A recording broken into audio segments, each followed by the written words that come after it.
You have a choice to make. You have enough money to put down a deposit and buy a property, your first property, or you can invest in Bitcoin. What would you do? Hello and welcome back to the channel. Today we're gonna talk about mortgages versus Bitcoin, pros and cons. What should you do if you have to make a choice? What choice did I make, even though that's probably going to be very obvious for some people who watched my previous content, but I will explain the thought process behind it. Yes, so let's get into it. Mortgages. Well, mortgages are basically the most common option most people choose when it comes to getting up that property ladder. That's what most people, most average Joes like myself, almost everybody goes for a mortgage because it's it's very, very difficult to actually buy a property outright and own it from the get-go. So most people go through a mortgage. And to do that, again, the most common way is getting a job, a steady paycheck. You save up over a couple of years, you build up to get a deposit, you put down a deposit, and you get a mortgage for a property. And mortgages last from anywhere, most common are between 25 to 30 years. So if you're in your mid to late 20s, you're gonna finish paying by the time you're in your mid to late 50s. So depending on where you are and where you live, you can get different deals when it comes to buying a mortgage. So if you live in the United States, for example, I believe they still have what it's called a fixed rate mortgage, which means that you get a loan to pay for the mortgage, and whatever the rate is at that time, you can lock it in for the entire duration of that mortgage. So if it's like, probably now those rates are way higher than they used to be, but I remember seeing people talking about buying mortgages in the US and locking a fixed rate of 3% or 3.25% or 3.5% for the entire duration of the mortgage. So, oh man, this again with the crows, they don't like me very much. I will probably have to repeat some of those points because I'm not sure if you guys could hear me or not. So I said, if you're in the United States, you can lock in a fixed rate mortgage for the entire duration of your loan. So it used to be 3.5% or sometimes even less. I know now it's probably going to be higher, but the point is you can actually lock that in and it will stay the same for the entire duration of your loan. Now in Europe, that's not really possible. In Europe and the UK, what happens is you get what it's called a variable rate mortgage. So for example, in the UK, you can get a mortgage that will have a fixed rate for anywhere between 2 to 5 years. So that means once those 2 to 5 years are done, you're gonna go from a fixed rate to a variable rate. So when the Bank of England raises rates, that means your mortgage will go up. And I'll give you an example from someone that I know of. With a mortgage of £700, their mortgage went up when the Bank of England raised the rates to, it's more than £1,000 right now for the same property.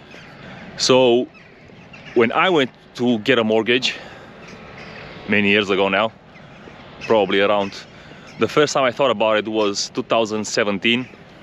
I realized very fast that there is no fixed term if you don't live in the US, or you can only get it for a certain period. Just to be fully transparent on this, if I would have had access to a fixed rate mortgage, you know, for the entire duration of the mortgage, I would have bought a house. But because I did not have access to something like that, and it was only temporary, I decided to wait for a little bit. By this time, I already knew about Bitcoin. So this was end of 2018. Sorry, this was the end of 2017 or the beginning of 2018. So I took some time off. I did some research. I studied more what Bitcoin means and what was the purpose of it.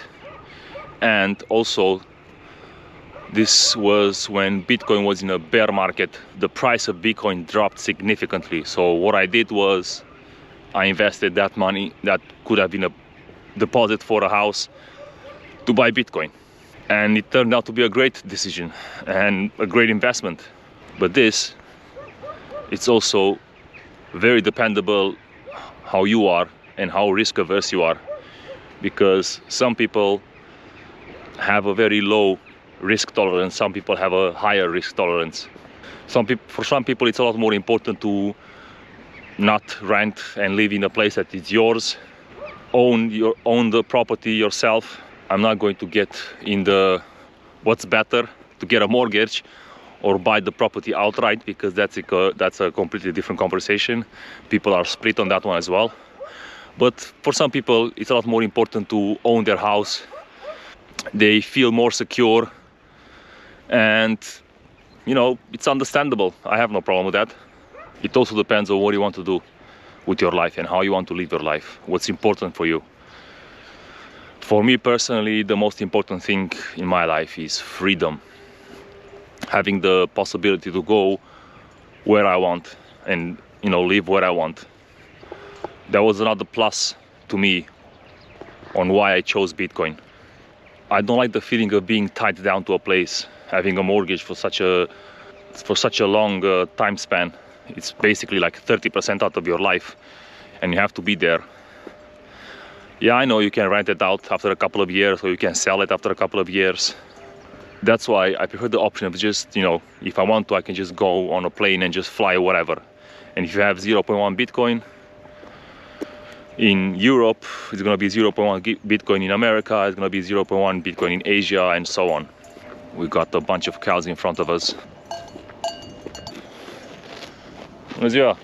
Now, a downside with the mortgage, besides the fact that, you know, you have a debt tied to your name for a very long time frame, is if the government will make some changes, like increase your property taxes, your council tax if you're in the UK, put a law as an inheritance tax, so if you want to pass it on to your kids, they can tax you again.